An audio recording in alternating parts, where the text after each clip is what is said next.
ഞാൻ out of form അല്ല, out of runs ആണ്. മോശം ഫോമിനെ കുറിച്ച് ഉയർന്ന ചോദ്യങ്ങൾക്കൊക്കെ ഇന്ത്യൻ T20 നായകൻ സൂര്യകുമാർ യാദവിന് ഒരൊറ്റ മറുപടിയാണ് ഇക്കാലം അത്രയും പറയാനുണ്ടായിരുന്നത്. ലോകകപ്പിന് തൊട്ട് മുമ്പ് കിവീസിനെതിരെ ഇന്ത്യൻ മണ്ണിൽ ഇറങ്ങിയിരിക്കുന്ന പരമ്പരയിൽ ഫോം വീണ്ടെടുത്ത അയാൾ തന്റെ വാദങ്ങളെ ശരിവെക്കുന്നുണ്ട്. എന്നാൽ വിശ്വവേദിയിലും IPL-ലും ഒന്നും പ്രതീക്ഷക്കൊത്ത പ്രകടനങ്ങൾ പുറത്തെടുക്കാനായില്ല. IPL-ൽ ഇക്കുറി മികച്ചൊരു സ്ക്വാഡുമായി എത്തി അടപടലം തകർന്നടിഞ്ഞ മുംബൈയുടെ ടോപ്പ് ഓർഡറിലെ പ്രധാനിയായിരുന്നു സ്കൈ. ഇതോടെ സ്കൈയെ ഇന്ത്യൻ T20 ടീമിന്റെ ക്യാപ്റ്റൻസിയിൽ നിന്ന് മാറ്റണമെന്ന മുറവിളികൾ ശക്തമായി. മോശം ഫോം തുടരുന്ന കാലത്തൊക്കെ ഗൗതം ഗംഭീറും അജിത് അഗാർക്കറും സൂര്യയെ പിന്തുണച്ചു പോന്നിരുന്നു. ഇന്ത്യൻ ടീം T20 മൈതാനങ്ങളിൽ പുലർത്തുന്ന അഗ്രസീവ് അപ്രോച്ചായി മാത്രമേ താൻ ഇതിനെ കാണുന്നുള്ളൂവെന്നും സ്കൈ മോശം ഫോമിലൂടെയാണ് കടന്നു പോകുന്നത് എന്ന വാദം തനിക്കില്ലെന്നുമാണ് ഒരിക്കൽ ഗൗതം ഗംഭീർ പ്രതികരിച്ചത്. എന്നാൽ ഇനി സൂര്യയെ ന്യായീകരിക്കാൻ ഗംഭീറോ മാനേജ്മെന്റോ തയ്യാറാകില്ല തന്നെ. കഴിഞ്ഞ IPL-ൽ 13 മത്സരങ്ങളിൽ നിന്ന് 270 റൺസായിരുന്നു സ്കൈയുടെ സമ്പാദ്യം. 150-ൽ താഴെയായിരുന്നു സ്ട്രൈക്ക് റേറ്റ്. മുൻ സീസണിൽ മുംബൈയുടെ ടോപ്പ് സ്കോററായിരുന്നു സൂര്യ എന്ന കാര്യം മറന്നു പോകരുത്. T20 ലോകകപ്പിലാകട്ടെ 9 ഇന്നിംഗ്സുകളിൽ നിന്ന് 242 റൺസാണ് ഇന്ത്യൻ ക്യാപ്റ്റൻ അടിച്ചെടുത്തത്. 136 ആയിരുന്നു സ്ട്രൈക്ക് റേറ്റ്. ഉദ്ഘാടന മത്സരത്തിൽ USA-ക്കെതിരെ ഇന്ത്യയെ വലിയൊരു നാണക്കേടിൽ നിന്ന് രക്ഷിച്ചാണ് എടുത്തു പറയാനുള്ള ഒരു ഇന്നിംഗ്സ്. അതിനു മുമ്പ് അരങ്ങേറിയ ഏഷ്യ കപ്പിലടക്കം പല ടൂർണമെന്റുകളിലും സ്കൈയുടെ ഫോം വലിയൊരു ചോദ്യചിഹ്നം തന്നെയായിരുന്നു. ആ സമയത്തൊക്കെ ക്യാപ്റ്റൻസിയുടെ പ്രിവിലേജ് സൂര്യ നന്നായി അനുഭവിച്ചു പോന്നു. എന്നാൽ പ്രതിഭകൾ ഏറെ പുറത്തു നിൽക്കുമ്പോൾ മോശം ഫോമിലുള്ള ഒരാളെ ക്യാപ്റ്റനാണെന്ന പരിഗണനയിൽ മാത്രം ടീമിൽ തുടരാൻ അനുവദിക്കുന്നത് എങ്ങനെയാണ് എന്ന് ചിന്തിക്കുന്നുണ്ടാകും ഇപ്പോൾ മാനേജ്മെന്റ്. ഒരു ലോങ് ടൈം സൊല്യൂഷനായുള്ള അന്വേഷണത്തിലാണ് ബോർഡ്. നിരവധി പേരുകൾ നിലവിൽ പരിഗണനയിലുണ്ട്. ശ്രേയസ് അയ്യർ, ഇഷാൻ കിഷൻ, തിലക് വർമ്മ, സഞ്ജു സാംസൺ എന്നിവരാണ് ഇപ്പോൾ ക്യാപ്റ്റൻസി റേസിൽ മുന്നിലുള്ളത്. ഇതിൽ അയ്യരുടെ പേരാണ് BCCIയുടെ സജീവ പരിഗണനയിലുള്ളത്. ഏറെക്കാലമായി IPL-ൽ മികച്ച ക്യാപ്റ്റൻസി റെക്കോർഡുകളുള്ള നായകനാണ് അയ്യർ. 3 തവണ താൻ നയിച്ച ഫ്രാഞ്ചൈസികളെ ഫൈനലിലേക്ക് നയിച്ചു. അതിൽ 1 തവണ കിരീടമണിഞ്ഞു.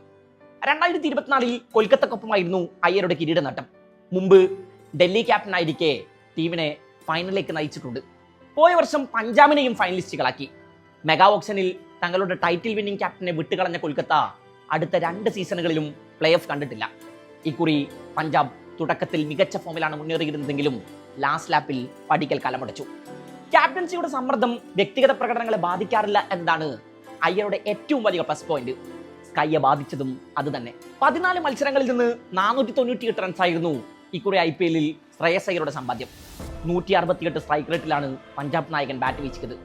55 ബാറ്റിംഗ് ആവറേജ്. 1 സെഞ്ചുറിയും 5 അർദ്ധ സെഞ്ചുറികളും അയ്യരുടെ ബാറ്റിൽ നിന്ന് പറന്നു. കഴിഞ്ഞ സീസണിലും പഞ്ചാബ് ജേഴ്സിയിൽ മിന്നും ഫോമിലായിരുന്നു അയ്യർ. 2024-ൽ കൊൽക്കത്ത കിരീടമണിഞ്ഞ സീസണിൽ 167 അയ്യരുടെ സ്ട്രൈക്ക് റേറ്റ്. 1 സെഞ്ചുറിയും 3 50യും അന്ന് താരത്തിന്റെ ബാറ്റിൽ നിന്ന് പറക്കുന്നുണ്ട്. അതേസമയം സഞ്ജു സാംസന്റെ പേര് കഴിഞ്ഞ കുറെ ആഴ്ചകളായി T20 ക്യാപ്റ്റൻസി റോളിലേക്ക് ഉയർന്നു കേട്ടിരുന്നു. ഏറെക്കാലം IPL-ൽ രാജസ്ഥാൻ നയിച്ച അനുഭവ സമ്പത്തുള്ള സഞ്ജു അരങ്ങേറ്റ സീസണിൽ തന്നെ ചെന്നൈ നിരയിൽ മികച്ച ഫോമിലായിരുന്നു.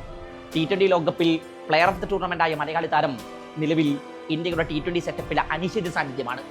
ക്യാപ്റ്റൻസി റോളിലേക്ക് പരിഗണിക്കാവുന്ന മികച്ച ഓപ്ഷനാണെങ്കിലും സഞ്ജുവിനെ BCCI ഇക്കുറി പരിഗണിക്കാൻ സാധ്യതയില്ല എന്നാണ് ഇപ്പോൾ പുറത്തു വരുന്ന റിപ്പോർട്ടുകൾ.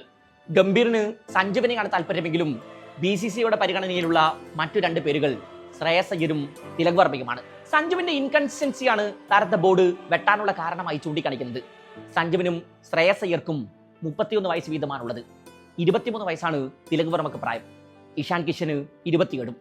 ദീർഘകാല പ്ലാനാണ് BCCIക്ക് ഉള്ളത് എങ്കിൽ തിലകോ ഇഷാനോ പരിഗണിക്കപ്പെടാനാണ് സാധ്യത. എന്നാൽ അടുത്ത T20 ലോകകപ്പൊക്കെ മുന്നിൽ കണ്ടുള്ള പ്ലാനാണ് തയ്യാറാക്കുന്നതെങ്കിൽ ശ്രേയസിന്റെ പേരാകും ആദ്യം പരിഗണിക്കുക. ഏറെക്കാലമായി ശ്രേയസ് അയ്യർ ഇന്ത്യൻ T20 സെറ്റപ്പിന് പുറത്താണ്. കഴിഞ്ഞ T20 ലോകകപ്പിലും ഏഷ്യ കപ്പിലുമൊന്നും താരം സ്ക്വാഡിലേക്ക് പരിഗണിക്കപ്പെട്ടിരുന്നില്ല. അതേസമയം ഇന്ത്യൻ ഏകദിന ടീമിലെ അനിശ്ചിത സാന്നിധ്യമാണ് ശ്രേയസ്. കഴിഞ്ഞ ചാമ്പ്യൻസ് ട്രോഫി കിരീടത്തിൽ ഇന്ത്യ മുത്തമിടുമ്പോൾ ശ്രേയസ് ആയിരുന്നു ടീമിന്റെ ടോപ്പ് സ്കോറർ. പല മത്സരങ്ങളിലും താരം ടീമിന്റെ വിജയശില്പിയായിരുന്നു. ഇടക്ക് ഫീൽഡിങ്ങിന്റെ ഗുരുതര പരിക്കേറ്റ് ചികിത്സയിലായിരുന്ന അയ്യർ പിന്നീട് കളിക്കളത്തിലേക്ക് തിരിച്ചെത്തി. കഴിഞ്ഞ IPL-ൽ മുംബൈക്കെതിരെ ബൗണ്ടറി റോപ്പിന് അരികിൽ വെച്ചെടുത്തൊരു ക്യാച്ച് മൈതാനത്ത് അയാളുടെ നിശ്ചയദാർഢ്യത്തിന്റെ തെളിവായിരുന്നു. ഡഗൌട്ടിൽ ആ ക്യാച്ച് കണ്ട് കണ്ണു തള്ളിയിരിക്കുന്ന രോഹിത് ശർമ്മയുടെയും സൂര്യകുമാർ യാദവിന്റെയും ദൃശ്യം പറയും എല്ലാം.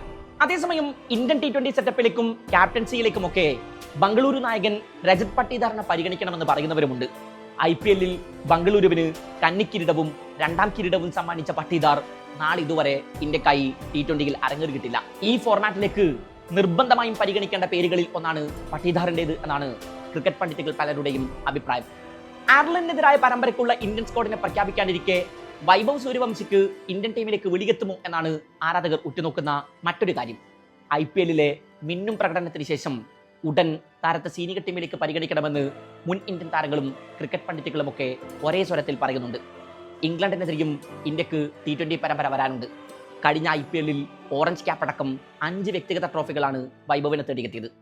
BCCIയുടെ പരിഗണനയിൽ താരത്തിന്റെ പേരുണ്ട് എന്നാണ് ഇപ്പോൾ പുറത്തു വരുന്ന റിപ്പോർട്ടുകൾ. ആരാകും ഇന്ത്യയുടെ അടുത്ത T20 നായകൻ? കാത്തിരുന്നു കാണാം.